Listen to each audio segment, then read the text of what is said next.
Welcome to Monday. It's the 28th day of April, 2025. The podcast today brought to you by ConverseCountyTourism.com. Feel the energy of Converse County. Explore Douglas's railroad heritage, Ayers Natural Bridge, and the Jackalope legend. Glen Rock boasts scenic trails, dinosaur history, and small town charm. Plan your visit at ConverseCountyTourism.com. Well, you're going to want to pay attention, like Luna here, to the weather here, as it's going to be an active April weather pattern. Here we are in the last days of the month, but there's plenty coming through between now and the last day of the month on Wednesday. As we take a look at the upper level pattern, we've got a trough that had been stuck kind of off the west coast here over the last couple of days that has moved inland and is taking a track that's really going to affect the northern areas. Already, places like Billings overnight and late yesterday have picked up nearly an inch of rain. And we're going to see a wide swath of rain and snow over southern Montana, northern Wyoming, and across portions of the Dakotas. That system will slide south and east, bringing a few widely scattered showers and thunderstorms elsewhere. But certainly the bias of the heavier moisture with this system is going to favor the northern areas. There could be significant snow in the northern mountains of Wyoming and southwest Montana, especially the Beartooth, the Yellowstone Mountains, and the northern Bighorn Mountains. A front comes in right behind this system, and it's more of a cold front coming out of northwest Canada. It will bring another round of showers and thunderstorms and might bring a little bit of a better chance of showers and storms to some of the southern areas. Then late in the week, we'll have a warm-up that will continue into the weekend. With these fronts going through, temperatures are going to be kind of bouncing up and down and really will be cooler in the days ahead. Now, as we warm up over the weekend, it's going to be because of another low moving into California in the west coast.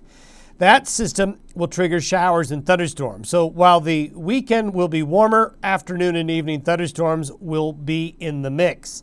Then the next storm, that same California low, will start to move inland as we get into late in the weekend and into early next week. So there is weather coming. It's all going to be the devil in the details on whether or not you're going to get wet out of this pattern. A variety of photos coming in this weekend. A lot of you east of the Divide woke up Saturday morning to low clouds and fog and mist, and you can kind of see the remnants of that looking south off of Happy Jack Road towards Kurt Gowdy State Park. And then over into Saratoga, beautiful shot there, lots of color. And then we had quite a bit of thunderstorm activity yesterday across portions of the Panhandle in Nebraska, far eastern and northeastern Wyoming, and the western South Dakota. Some of it was severe, and we're not going to see that severe weather outbreak today as it will be getting cooler. But did see ahead of that system yesterday a lot of that cloud buildup. But you can just see the moisture in the clouds up there in northern Wyoming. That's where the deeper moisture is going to be. And that's where it all got started.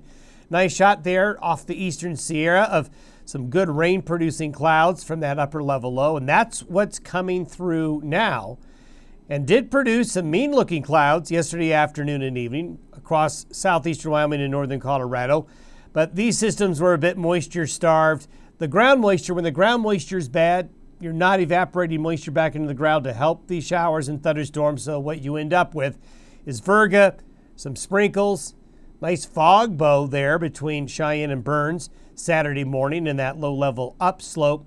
And there's another shot from northern Wyoming of the deepening clouds that came in late yesterday afternoon. And there's the updraft forming there at the base of a thunderstorm west of Chugwater yesterday. And you could just see the moisture in the air. Again, this is another shot from western Nebraska after the fog and the low clouds burned off Saturday morning. And you can see the fine definition of where the atmosphere becomes saturated. That creates those flat bottoms like that. That's exactly the altitude where the water vapor cools enough to become a cloud. And of course, there's a nice shot. Snow back there on the foothills west of Lander. And the grass greening up there because that's one part of the region that has actually gotten decent moisture this spring. Now here's a really good kind of a shot of what happened with that cloud buildup ahead of those showers and thunderstorms yesterday. Some good vertical development of those clouds that's getting started, and then these showers and thunderstorms, although quite weak as they develop to move north, we got another great time lapse here from Jan Curtis of what happened as those move northward. You can see the virga and a little bit of rain hitting the camera lens there, but more bark than bite. But this is something that will become more commonplace, and this is something that we're likely going to see later this weekend with moisture ahead of the next California low, kind of like what happened right here. You can see the swirl of clouds over Utah, the upper level lows right here. It's getting stretched out a bit, but look at the channeling of the deeper moisture that's getting brought up over a cold front boundary up here across northern Wyoming and southern Montana. You can see the brightness of the clouds. A lot of that brightness right here is from thunderstorms that developed across portions right here yesterday that moved north overnight. Some northern panhandle areas like Chadron got just over 0.3 of an inch of rain. Lyons got a little bit of moisture as well. Finally, good to see that. We do have advisories, and it's kind of a mixed bag. The pink winter storm warnings, the purple winter weather advisories, the green flood warnings for portions of southern Montana and northern Wyoming. There'll be some parts of southern Montana get 2-3 inches of rain out of the system. And there you can focus in a little bit better, not so blurry of an image, but you can see the advisories for flooding from Sheridan up to Billings and along the Montana-Wyoming border. That's where the concentration of the better moisture will be today. And when you take a look at where the trough will be, the elongation of it, that's where the focus of the moisture will go. There you can see it. You can see the kind of the curl of the better rain going up. Nice moisture for a lot of North Dakota, South Dakota, northern Wyoming. Going to see some rain get into Lusk, get into Douglas, get into Casper there, Landon River. But notice as the trough gets down to the I-80 corridor, it will have weakened to the point where the rain just basically falls apart as it heads south later today and into tonight. Temperatures behind the front, plenty cool. It'll start warm out here on the plains, but this pocket of cooler air will certainly make later today, tonight and tomorrow colder as it spreads east. There's your snow. You can see the heavy snow in the Bighorns. Even the higher Black Hills are going to get some snow. Even will have a little bit of wet snow down to central parts of Wyoming along the Pine Ridge right here and even back into Lander and Riverton. A lot of this, I don't know if it's going to accumulate, but there will be some rain and wet snow mixed as that system heads south today. The next wave comes in behind it on Wednesday. Now, it's not as impressive as the upper level low is here now, but it will bring about some instability and will drag its way south and east as we get into late Tuesday night through Wednesday into Thursday morning. So this will bring another round of precipitation, and here it is. So it's not certainly as heavy, but areas of showers and thunderstorms late Tuesday, Tuesday night, and Wednesday will then spread south and east as the deeper moisture gets brought up. Heavier showers and thunderstorms across portions of eastern Kansas, Oklahoma, and Texas, but even eastern New Mexico and southeastern Colorado could get some needed moisture there. Then we get to the end of the week. This is where we get the warm-up. There'll be a little bit of an upper level low hanging back underneath the ridge, and you're going to see some shower and thunderstorm activity at the end of the week here from that upper level low. But this will bring warmer air out of the deserts into the Rockies and plains. But you can notice this stretched out area of low pressure here by Friday morning. Now, what happens after Friday into the weekend and early next week is going to play a big role on how the first week of May will go. By Friday, it will be May 2nd. We'll be 3rd and 4th into Saturday and Sunday. By Sunday morning, that elongated, stretched out area of low pressure does have a lot of jet stream energy on the back side of it coming in, digging the low. You need the jet stream energy on the back side for the low to head towards the Great Basin. And if that all comes together, by Sunday morning, we start to see the potential, at least, for the low to starting to get pinched off.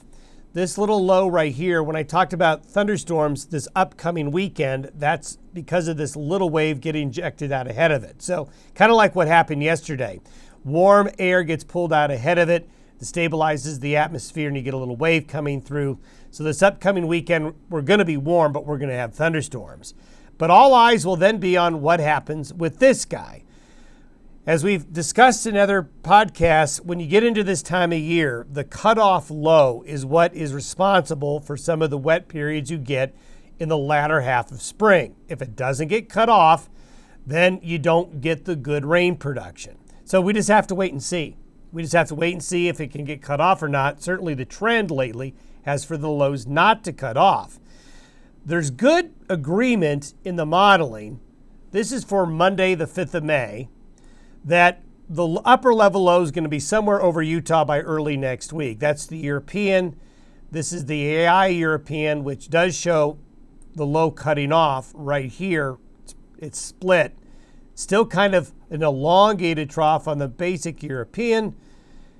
The Canadian and the GFS models are all similar. So the tune is similar. So you like to see that agreement between the modeling here.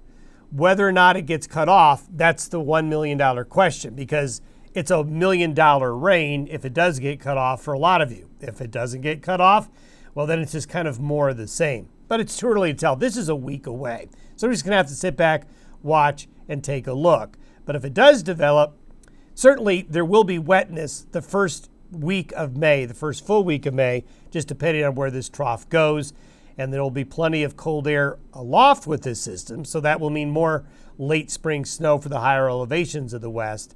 So we'll see what happens as we go into the last days of April into May. Also, the Pacific North American Oscillation by the weekend here goes into the negative phase or near the negative phase for all of next week. That does bode well for the pattern to stay active at the very least. Have yourself a great Monday. We'll see you tomorrow.